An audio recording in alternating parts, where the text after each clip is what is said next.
Good evening, visitors. Welcome to the Australian War Memorial's last post ceremony. My name is Craig Burrell, and joining us today from the Royal Australian Navy is Lieutenant Commander Katie DaCosta. We warmly welcome the family of Private Henry James Bartlett, whose story will be told shortly.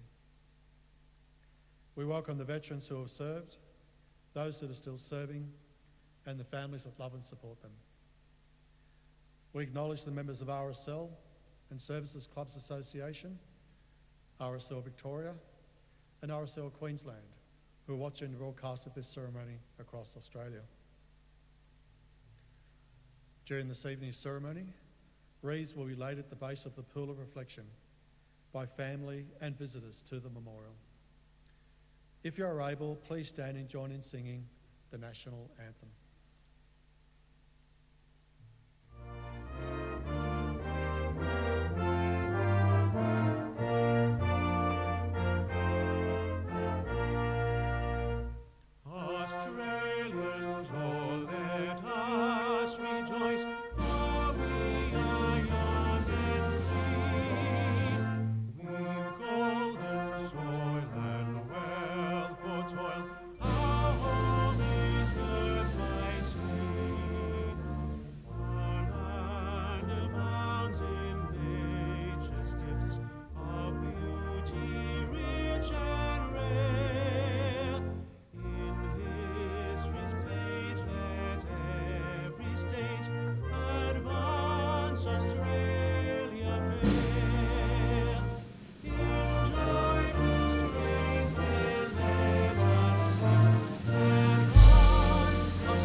The Australian War Memorial was the vision of Charles Bean, Australia's First World War official historian.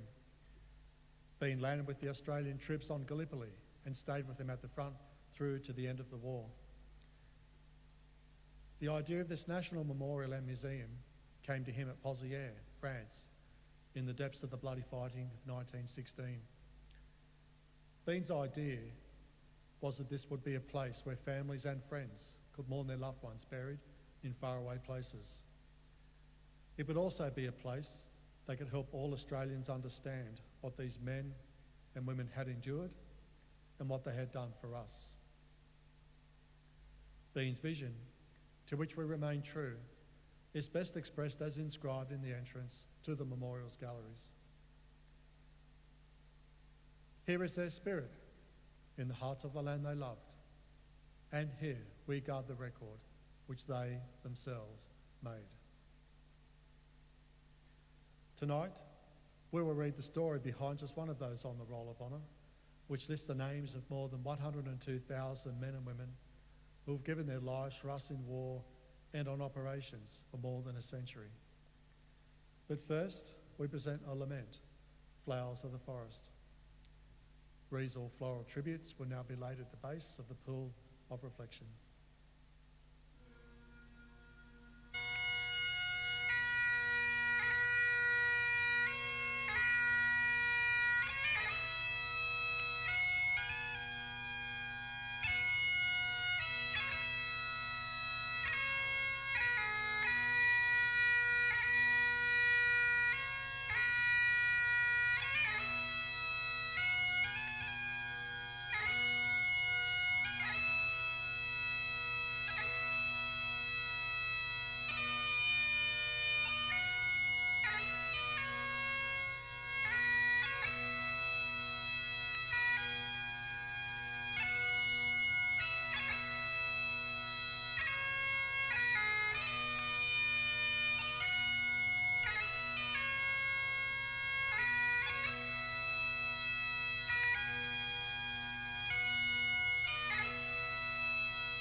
Today we remember and pay tribute to Henry James Bartlett.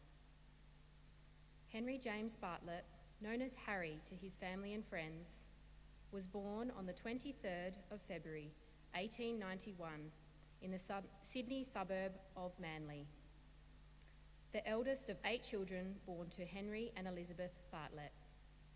After Harry's birth, the Bartlett family moved to Auburn in Sydney's west. Bartlett attended Christian Brothers School in Lewisham and Marist Brothers School in Paddington, and in 1907 began studying for the priesthood at St Patrick's College in Manly. In 1915, he left St Patrick's and began working as an insurance clerk.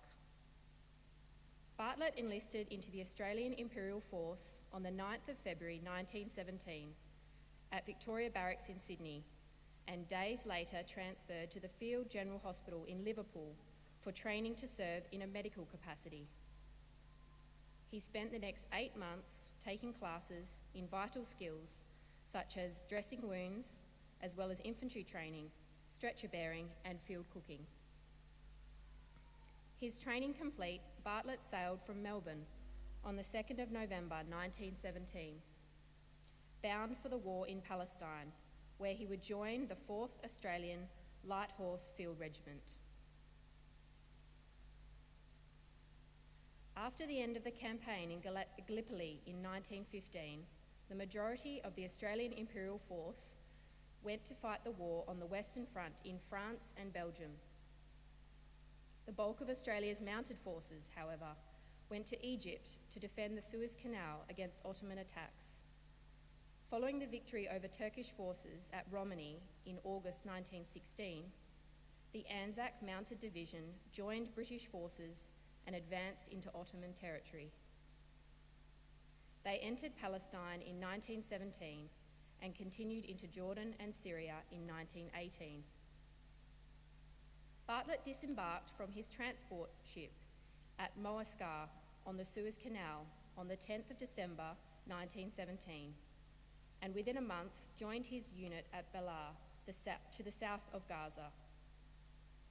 The 4th Light Horse Field Ambulance would spend the rest of the year providing medical assistance to British and Australian forces as they pushed north against the Ottomans from Jerusalem towards Damascus in Syria. Conditions were difficult for the troops, who endured hot desert conditions and dust storms, and faced the constant threat of endemic disease. On the 20th of April 1918, Bartlett was hospitalised with an undiagnosed illness, the symptoms of which included poor sleep, sore joints, the shivers, and a fever.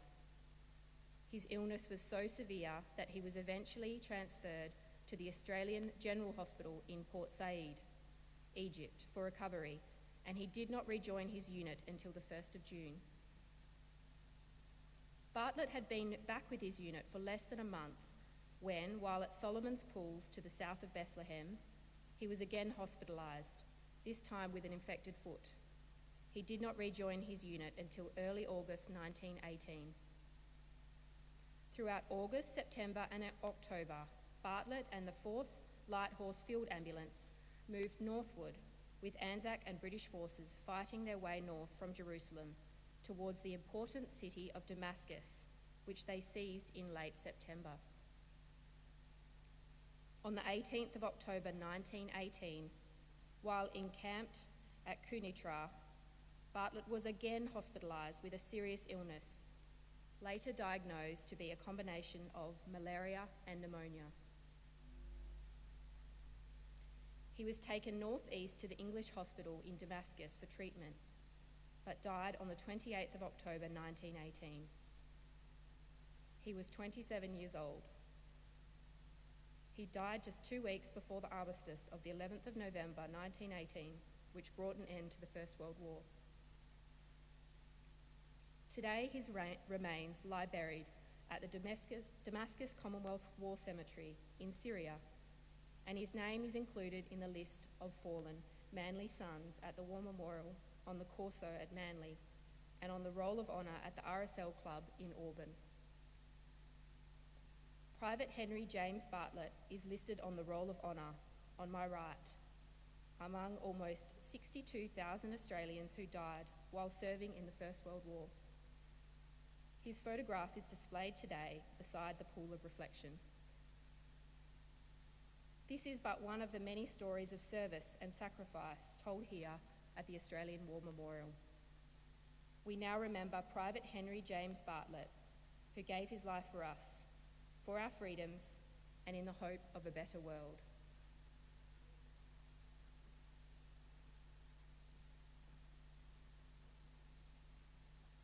Please stand for the ode and the sounding of the last post.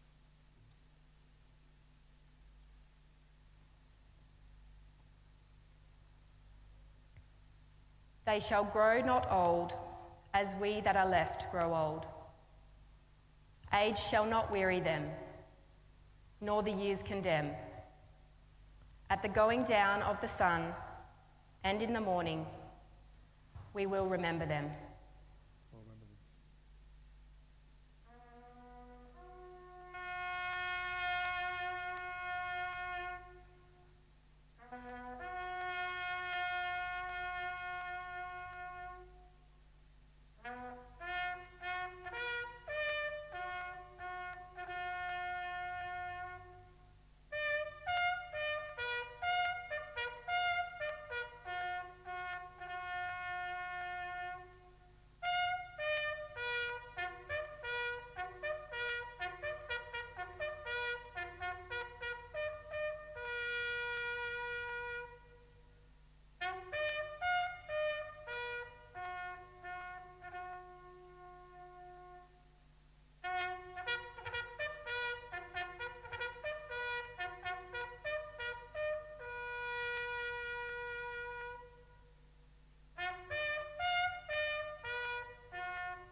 Lest we forget.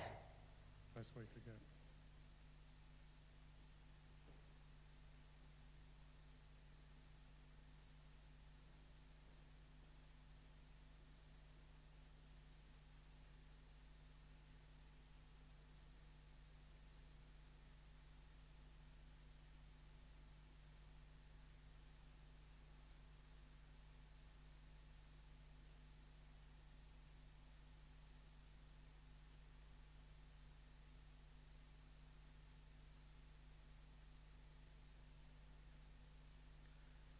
We leave you this evening with the words of the memorial's founder, Charles Bean.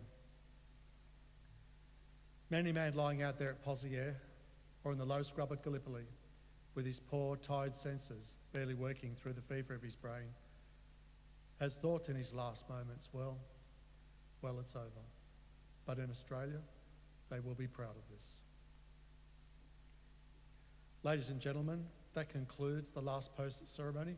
We thank you for visiting the Australian War Memorial, and we wish you all a very good evening.